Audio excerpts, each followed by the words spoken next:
بچه‌ها بریم یه دونه کاپوچینو درست کنیم بخوریم با هم دیگه. بچه‌ها میخوام از بین اینا این ماگمو بردارم، چون نمیدونم هالووین شده یا نه، من خبر ندارم. فقط میدونم پاییز و این چیزا هستن، ولی از هالووین و اینا اصلا خبر ندارم. میخوام توی این ماگم یه دونه کاپوچینو خوشمزه درست کنم. خب بچه‌ها بیایم در مورد این برام پاک کنم، اما این به درد این میخوره فعلا، چون این بلنده اون کوتاه. ببینیم پوزش چقدر توش هست. همیشه سورپرایزه این پوزا، یه موقع زیاد دارن یه موقع هیچی ندارن. نه بد نبود، خوب بود. خدا رو شکر.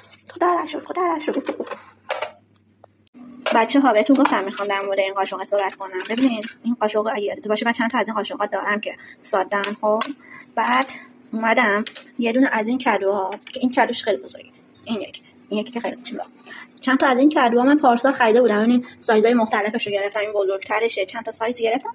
بعد یه دو سه تاشون کوچولو متوسط بودن.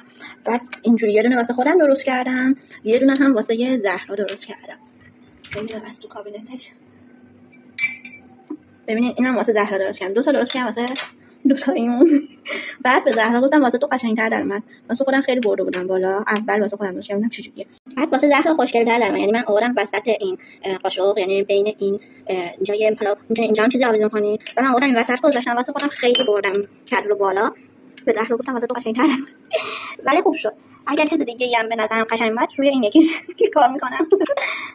حالا نظرتون چیه؟ قشنگ شدن جفتشون دیگه؟ ستاره‌تون ببینید چقدر هنرمنده، بچه چیزای قشنگی درست می‌کنه. بهتون آموزش خواهم داد بچه‌ها. عدد 3 رو به دایرکتم پیام بدین، من بهتون آموزششو واسهتون میفرستم رایگان.